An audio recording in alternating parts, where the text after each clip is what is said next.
అప్పుల బాధలు వెంటాడుతున్నాయా? అయితే 6 JVR వారి జాతిరత్నాలు ధరించండి. విశాఖ తీరంలో 6 మత్స్యకారులు గల్లంతై ఇప్పటికే 30 గంటలకు పైగా గడుస్తోంది. ఇంకా వాళ్ళ ఆచూకీ తెలియని పరిస్థితి. ఇంకోవైపు సెర్చ్ ఆపరేషన్ కొనసాగుతున్నా కూడా వాతావరణం సహకరించట్లేదు. వాతావరణం సహకరించకపోవటంతో సెర్చ్ ఆపరేషన్ కూడా కష్టమవుతుంది అని చెప్పేసి అధికారులు చెబుతున్నారు. మరోవైపు ఎక్కడున్నా సరే వాళ్ళు సురక్షితంగా తిరిగి రావాలని, గంగమ్మ తల్లి వాళ్ళను బతికించు అంటూ కూడా ఒకవైపు వాళ్ళ కుటుంబ సభ్యులందరూ కూడా రోధిస్తున్న పరిస్థితి చూసి అందరూ కూడా నిజంగా చలించిపోతున్నారు. ఒక్కొక్కరిది ఒక్కొక్క పరిస్థితిలో మనకు కనిపిస్తోంది. సో వీళ్ళందరూ 7 మత్స్యకారులైతే మనందరికీ తెలిసిందే జూలై 1న వేటకు వెళ్ళడం జరిగింది. సో వాళ్ళు అనుకున్న దాని ప్రకారం అయితే వాళ్ళు పని పూర్తి చేసుకొని అంటే వేట పూర్తి చేసుకొని నిన్న 3:30 గంటలకి ఇంటికి చేరుకోవాలని చెబుతున్నారు. వాళ్ళ కుటుంబ సభ్యులకు 2:30 ప్రాంతంలో కాల్ చేసి కూడా చెప్పారట, మేము దగ్గర దాకా వచ్చేసాము, వస్తున్నాము అని చెప్పేసి. అంటే వాళ్ళు అనుకున్న దాని ప్రకారం అయితే 3:30 నిన్న మధ్యాహ్నం 3:30 గంటల వరకైతే వాళ్ళు ఇంటికి చేరుకోవాల్సిన పరిస్థితి. కానీ అక్కడ వాళ్ళ బోటు ఒకేసారి ఒక పెద్ద అల వచ్చి వాళ్ళ బోట్ ఒక స్టోరీనే కంప్లీట్గా చేంజ్ చేసింది అని చెప్పుకోవచ్చు. అంటే ఇంకో గంటలోనే వాళ్ళు ఇంటికి చేరుకోవాల్సిన సిచ్యువేషన్ అక్కడ. కానీ ఒక గంటలో కంప్లీట్గా పూర్తిగా కథ మారిపోయింది. ఇంకో గంటలో కుటుంబ సభ్యులతోని ఆహ్లాదంగా ఎంతో ఆనందంగా గడపాల్సిన వ్యక్తులు అనుకోకుండా అసలు ఎక్కడున్నారో కూడా తెలియదు. బోటు ఓనర్ చిన్న అనే వ్యక్తి మాత్రం తీరానికి రావడం జరిగింది. ఎందుకంటే ఆయన ఏం చెబుతున్నాడు అని అంటే, మేము యాజ్ యూజువల్ ఎప్పట్లాగే వెళ్ళాము, కానీ అనుకోకుండా నిన్న మధ్యాహ్నం మేము అందరికీ ఫోన్ చేసి చెప్పాము కుటుంబ సభ్యులకు వస్తున్నామని చెప్పేసి. కానీ అనుకోని ఒక బంగాళాఖాతంలోని ఒక అల్పపీడన ప్రభావంతో ఒక పెద్ద అల వచ్చేసరికి ఆ బోట్ ఒక్కసారిగా బోల్తా పడింది. సో మేము మధ్యాహ్నం నుంచి రాత్రి వరకు కూడా ఈదుతూనే ఉన్నాము, ఆ పడవని పట్టుకొనే ఉన్నాము అని చెబుతూ ఉన్నారు. అతి కష్టమైన పరిస్థితుల్లో చాలా బతకడానికే మేము చాలా కష్టపడ్డాము, మా ప్రాణాలను దక్కించుకొని జస్ట్ బతికుండడానికే మేము ఆ సముద్రంలో చాలా కష్టపడ్డాము అని చెప్తూ ఉన్నాడు. సో అదృష్టవశాత్తు ఈయన ఒకడు ముందుకి కొట్టుకురావటం, వేరే షిప్ వాళ్ళు ఈయనని చూడటం, ఒక లైఫ్ జాకెట్ ఇచ్చి ఆయనని షిప్లోకి కన్వర్ట్ చేసుకొని కాపాడటం, ఈయన అలా ఒడ్డుకి చేరటం అనేది జరిగింది. సో ఒడ్డుకి చేరిన తర్వాత అసలు ఏం జరిగింది అని ఆయన చెప్తూ ఉన్నాడు. కానీ మరోవైపు వీరు 7 వెళ్ళారు. అప్పలరాజు, బండియా, గరగయ్య, సీతడు, చిన్నయ్య, అలాగే మేడ చిన్నామురు. ఇంకా ఈ 6 పరిస్థితి అయితే అగమ్య గోచరంగా ఉంది. అసలు ఎక్కడున్నారు, ఎక్కడికి వెళ్ళారు అని తెలియని పరిస్థితి. ఇంకొక వైపు ఒడిశా తీరం సైడ్ ఏమైనా కొట్టుకొని వెళ్ళుంటుందా వీళ్ళ బోటు అని చెప్పి కూడా పోలీసులు అనుమానాలు వ్యక్తం చేస్తున్న పరిస్థితి. అక్కడ అధికారులు అయితే అనుమానం వ్యక్తం చేస్తున్న పరిస్థితి. ఇప్పటికైతే కోస్ట్ గార్డ్, అలాగే నావీ, మెరైన్ పోలీసు, ఫిషరీస్ అధికారులు వీళ్ళందరూ కూడా సంయుక్తంగా సర్చ్ ఆపరేషన్ అయితే కొనసాగిస్తున్నారు. ఒక అధునాతన టెక్నాలజీని కూడా మేము ఈ సర్చ్ ఆపరేషన్లో యూజ్ చేస్తాము అని కూడా చెప్తున్నారు. కానీ దురదృష్టవశాత్తు ప్రకృతి సహకరించటం లేదు. అక్కడ ప్రతికూల పరిస్థితుల వల్ల సర్చ్ ఆపరేషన్ కూడా సక్సెస్ఫుల్గా అవ్వట్లేదు అని చెప్తున్నారు. దానివల్ల అది నెమ్మదిగా కొనసాగుతుంది, అందుకే వాళ్ళ జాడ తెలుసుకోలేకపోతున్నామని కూడా అక్కడ అధికారులు చెప్తున్న పరిస్థితి.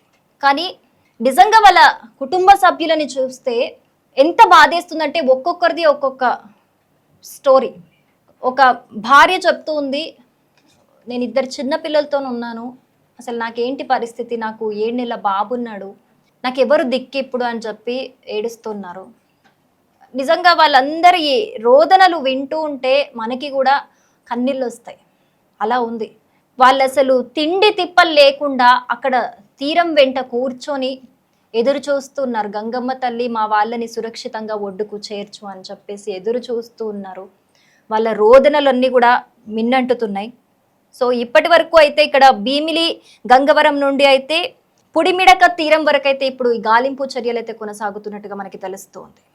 సో ఈ సర్చ్ ఆపరేషన్కి సంబంధించి, బాధితులకి సంబంధించి ఎప్పటికప్పుడు కూడా ఏపీ మంత్రులు అచ్చెన్నాయుడు గారు, అలాగే అనిత గారు పర్యవేక్షిస్తున్నట్లుగా మనకి తెలుస్తోంది.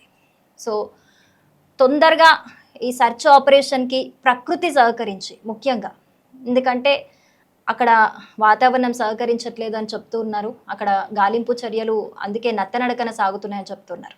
సో ప్రకృతి తొందరగా సహకరించి మిగతా 6 జాడ తెలిస్తే బాగుండు అని మనమందరం కూడా కోరుకుందాం. మరోవైపు ఇదంతా ఒకవైపు, ఇంకోవైపు అనకాపల్లి జిల్లాలో రేవు పోలవరం దగ్గర అయితే ఇంకొక బోటు బోల్తా పడినట్లుగా తెలుస్తోంది. దురదృష్టవశాత్తు ఈ ఘటనలో అయితే సింహాద్రి అనే మత్స్యకారుడైతే మృతి చెందాడు. సో ఈరోజు తెల్లవారుజామున ఒక 4 మత్స్యకారులైతే సముద్రంలో వేటకు వెళ్ళడం జరిగింది. సో అక్కడ కూడా అలల కారణంగా, అలలు ఎగసి పడటం కారణంగా సింహాద్రి అనే ఒక మత్స్యకారుడు మృతి చెంది బంగారమ్మ పోలెం తీరానికైతే మృతదేహం కొట్టుకొచ్చినట్లుగా మనకి తెలుస్తుంది. సో మిగతా 3 అయితే సురక్షితంగా ఉన్నట్లు మనకి తెలుస్తోంది. సో ఈ 3లాగే అక్కడ కూడా ఒక 6 అసలు ఎక్కడున్నారు, ఏంటి, వాళ్ళు సురక్షితంగా ఉన్నారా లేదా, అట్లీస్ట్ సురక్షితంగా ఉన్నారా లేదా అని ఒక ఇన్ఫర్మేషన్ తెలిస్తే చాలు వాళ్ళకి, కుటుంబ సభ్యులకి, అందరూ కూడా అక్కడ కూర్చొని వాళ్ళ రోదనలు మిన్నంటుతున్నాయి. నిజంగా అది చూసిన ప్రతి ఒక్కరికి కూడా కన్నీళ్ళు ఆగవు, అంతటి ఆవేదన అది. ఎందుకంటే అసలు బతికున్నారా తెలియదు, తిరిగి వస్తారా తెలియదు, రారా తెలియదు, ఏమైపోయారో తెలియదు. అసలు వాళ్ళ మానసిక పరిస్థితి గురించి ఆలోచిస్తుంటే మనకు కూడా కన్నీళ్ళు వచ్చేస్తాయి. అలాంటి ఒక అగమ్య గోచరంగా ఉన్న పరిస్థితి అది. సో అధికారులందరూ కూడా గాలింపు చర్యలను ముమ్మరం చేసి ప్రకృతి సహకరించి వాళ్ళ 6 జాడ కూడా తెలియాలని చెప్పేసి మనమందరం కూడా మనస్ఫూర్తిగా కోరుకుందాం. 2 గంటలకి 12:30 పొలాసి జరిగిపోతున్నాం. జరిగిపోతుండగా అంటే 10 మైళ్ళు ఉంది, వాళ్ళ అలా వేసుకుందాం, నీళ్ళు వేసి కడిగేసి అని చెప్పేసి వచ్చేద్దాం గాలి ఎత్తుకుంటాను. ఈ ఆట కూడా అయిపోయింది. చేతుండగా 1:07 అయింది అనుకున్నాం. వెళ్ళిన వచ్చిన వెంటనే తెరబడిపోయింది. తెరబడిపోయిన వెంటనే 7కి వెళ్ళాము. 6 కనిపించాము పొడికి మీద. మళ్ళీ బోర్డు ఉండిపోతే ఆ 6 9 గంటల దాకా ఉన్నాం. 9 గంటల దాకా ఉండి ఆ బోర్డు కూడా అప్పుడు కిందకి వెళ్ళిపోతుంది. బొడుకు కిందకి వెళ్ళిపోతే ఇంకేట్రా మరి 9 గంటల దాకా ఉన్నాము, మరి మునిగిపోయిన తర్వాత మనం చేయలేము. 2 పోర్చులు ఇంకోటికి పోర్చి ఇచ్చాము. ఒక పెద్దానికి మా కళాశాలలో వచ్చాము. ఈ 5 పోర్చులు 2 పోర్చులు పెట్టుకొని ఉన్నాం.